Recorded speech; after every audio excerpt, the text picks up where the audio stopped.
cannot be talking about an election in 2027 in the presence of the multiple madnesses that have remained with us, in the presence of a situation where a corrupt INEC chairman will open his mouth and blithely declare on national TV, go to court. We can't be having that and be talking about an election in 2027. We must at least be honest enough to tell ourselves what is in front of us. If there is going to be an election worthy of his name, I will be out there supporting Peter Obi. If there will be an election and if we still even have a country, the way Bulaba is going with Nigeria, what do we know that will be left of this country by 2027? What will be left of this country? An emir is being killed in his own domain after ransom war. And we are talking about 2027. An Oba was killed. 2 Obas, for instance, were killed in Ekiti for the other time. And we are still talking about 2027. You practically don't have a functional state again. Somebody is single-handedly, without recourse to any due process, the due process law be damned, the PPP law be damned, single-handedly without public tender of any sort, they are awarding a road at 4 billion naira per kilometer.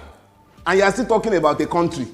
Why are we lying to ourselves? We must, even if they will not agree, we must be unapologetic in telling these truths. I want you to also watch this video and make sure you watch it to the end, because there's something very important that the visitation of this social media governor Amuneke paid to Berekete family, you know, that human rights radio.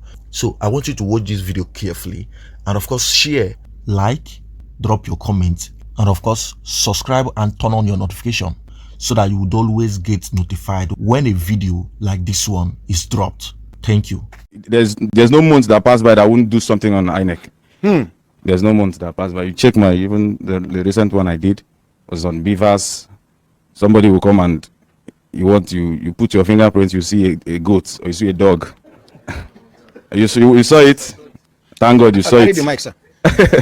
Thank God you saw it. I hope he's not preempting you. No, it's not. Okay. No. So a lot of people complain, and then it's like it's a coincidence that this party, like, okay, this is a sitting governor, my own state, state of Amuneke. You realize that my opponent, my opposition party stronghold, the beavers will refuse to work. So it can't be a consistent coincidence. You know, consistent coincidence. Yes, it cannot be reoccurring coincidence. Yes.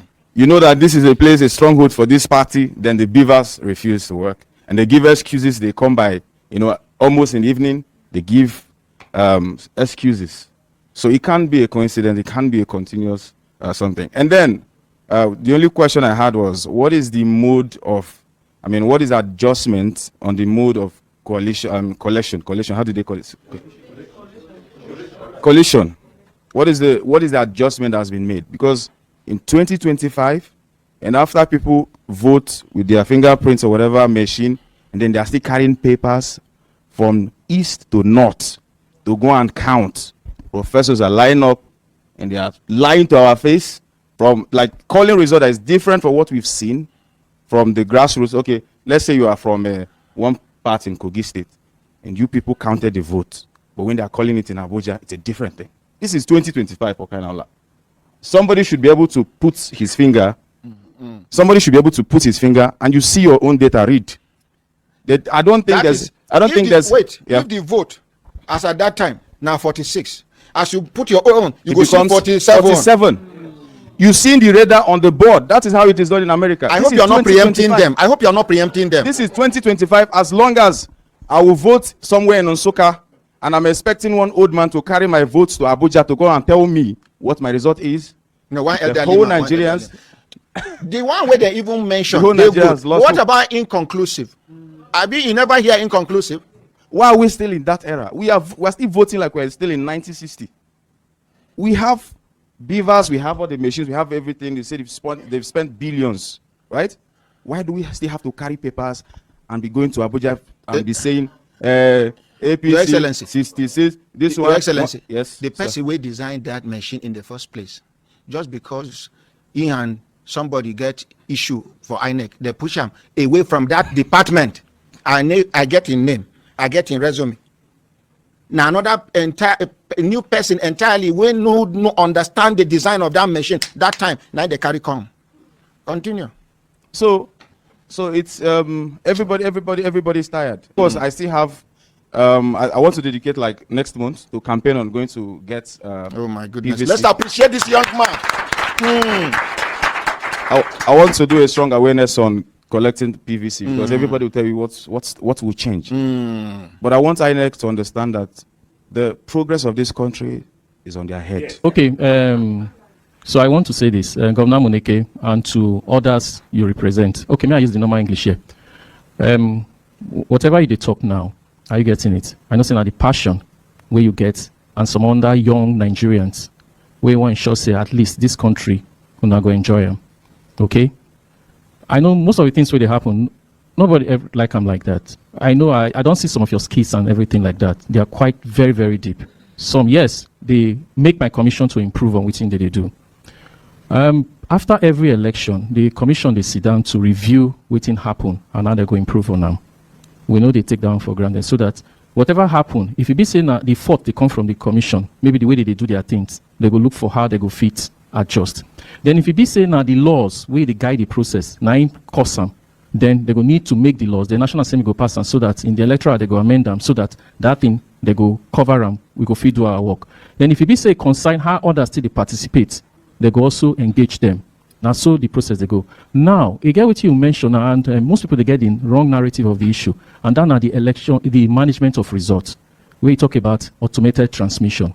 You know, people get the narrative wrong, where they say, they think say maybe when they talk of that transmission or upload, they say, as they count result for polling units, automatically you they see them for collation center. From the first point, you know, so we get different points of collation. We get for polling units, we get for the ward level, we get for the local government level, we get to the state level, then depends on the kind of election, then it will come national. I know within everybody they expect, based on technology, where we don't do for technology, we say, as they count them for polling units, as the presiding officer, they upload them, the thing automatically, they go the next level, they don't see what they don't get for there. Then the next level, they don't see what they don't get for there. Down and but then, you get one restriction. Now the law will guide the election. The law where they manage our result. I don't know how many of you don't read the law of how INEC they do election. The law still say, as they calculate the result for that polling unit, they get the result sheet, what they call EC8A. As they calculate them, they go still carry them, go the next level at the ward level. They go come use biro writer. They go still, yes, the result sheet there, that is 8B now. So I believe when they understand. So now the law. Sir, INEC, if Ogasa, if this thing a problem, it be to INEC. INEC suppose cry out, make Nigerians follow them, because the people at the National Assembly will not want to change this archaic law. We have rotten laws in this country. So okay, I think we have rotten laws in this country that have not been working, still not working, and shall never work positively. Why should we just now? Some people sit down, some people who their head no correct, go sit down, talk, say, well, after okay, now if you register with all these foreign universities as an online student, I don't know what about even private university, when are they based university, not be the same thing. As you write your exam or test, as soon as you finish, your results don't come out straight. In this 21st century, where now they go talk, say after they don't capture that, they're from 8, I mean from C8. 8A. 8A. They will come write them. Now person will write 98, can write 78. Haba. Now if you put gun for person head, change them. You go change them. From A8. My ordinary president, can I? So okay, like I said, they talk about that process. So you know, say for every political party, they get their agent for that unit. Okay, so they watch the process. Whatever they write there, they see them. So that is where the beavers comes in. You see the essence of the beavers. We use them for accreditation, electronic accreditation, and we don't improve on that thing. We be say, as you put your fingerprint, it will accredit you, and that beaver the act as check to balance with the manual accreditation where they do. And at that same beavers, now they snap the photo of that polling unit result where they upload for IREV. That is INEC result viewing portal now. Are you getting it? So you know they calculate. Now just to snap what happen for that polling unit. But at times, you know say some of these units too, even the result where they calculate, they feel no still correct. So at the time when you get to the collation center still, the collation officer still check the beavers to find out whether they do the thing right. Now there they see the check whether there is overvoting or the accreditation no dey right. So if you know dey right, they fit accept that result or not. So now so the process they go and manner. So within the beavers they have to do, they have to do electronic accreditation, okay, to check accreditation at the polling unit. So most Just wanted to highlight here. Now, this person that answered this governor Amuneke happened to be one of the staffs of the INEC. And I would categorically tell you that those of them below the average staff of the INEC are helpless, because what they do is to just do what they are asked, what they are told to do. So I wouldn't even say anything about whatever answers he gave, because he cannot even answer beyond that. And even if he does, that is the limitation for his own services. You understand? So these are the problem. Now a question was thrown at him, why some certain things cannot just be done. We're talking about electoral transmission, which the INEC already promised that they were going to necessitate. Now the question now is, why is it difficult to just stay in that polling unit and transfer the whatever result that has been garnered? Imagine a country where elections are announced with fanfare, but the people no longer trust the system, where votes are cast but lives are lost, where democracy is promised but insecurity and corruption silence the very will of the people. And Dele farotimi is saying enough is enough. With 2027 on the horizon, the big question is, can INEC reform itself before it's too late? We just witnessed the electoral scum in Rivers State with a miscarriage of democracy, because that is what I describe it as. You cannot, a working system does not have a room for any constitutional substance where an election is conducted under the leadership of a sole administrator. And under that, we still have glitches again. Many places could not even use devices. So Dele farotimi and Kevin Black, the social media governor Amuneke, are questioning to what extent have the INEC prepared ahead of 2027 election. They are questioning the possible integrity of the INEC. They are questioning the stance of INEC. And of course, at the end of the day, a lot of people will tell you, go to court. And we all know how corrupt and how manipulative the judiciary have become. So it is a sham, and it has gotten to the point that everyone needs to start speaking up.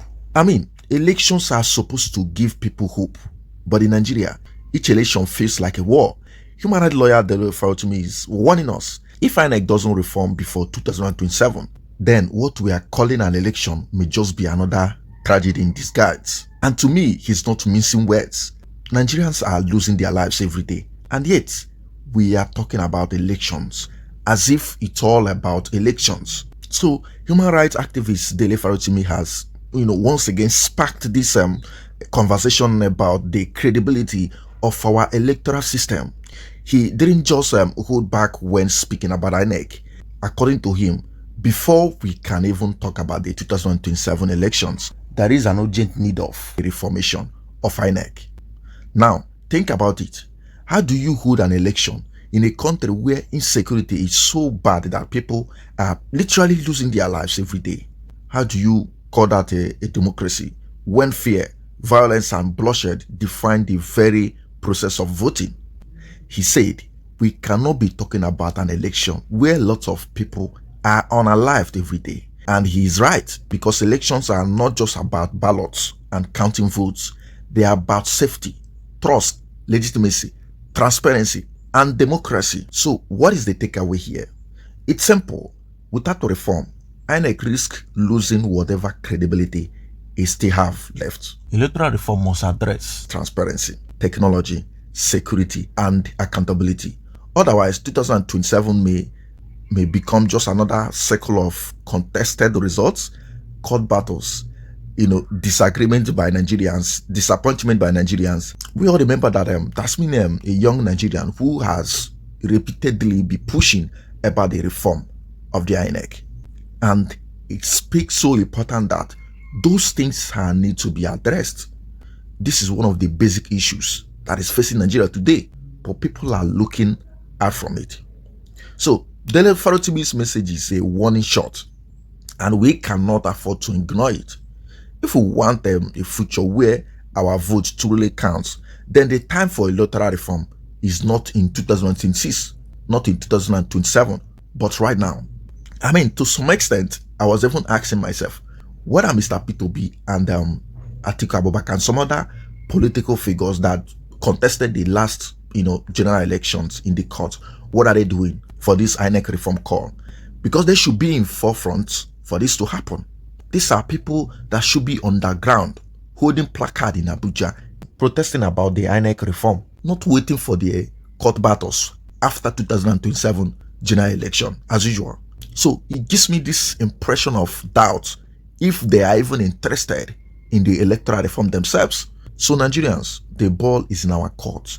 Do we keep watching and complaining, or do we demand the reforms that we can secure our democracy? Because in the end, if INEC fails, as usual, Nigeria fails and will continue to fail. So there is need for an absolute reformation. And a lot of Nigerians are not even eager again to come out, to troop out to vote, since they seem to have been disappointed by previous, services of the INEC. And also, Falono made a very hint statement about INEC reformation. He stressed that, there should be an absolute independent way of electing electoral bodies, just like the chairman and so rest of them. It is really important to actually boost our electoral system. That would help. And I can understand, because you don't expect somebody to perform magic when the person is being appointed by a sitting president. It shouldn't be done. That should be a well independent way of electing INEC leaders. So these are the challenges of Nigerians, and I believe that it is very, very key for us to step forward and talk about it, because the 2027 election is even going to be worse than what we experienced in 2023. You spent billions of naira to conduct an election, and at the last, you told Nigerians that you had a glitch. Why did you not detect such glitch before the election? At the heart of it all, Dele farotimi's message is crystal clear. Without reform, INEC cannot deliver the credible election Nigeria deserves in 2027. That is only if we should abandon Nigerians that are, giving up their life every day and be talking about the 2027 election. And if our votes don't count, then our democracy is nothing but a shadow.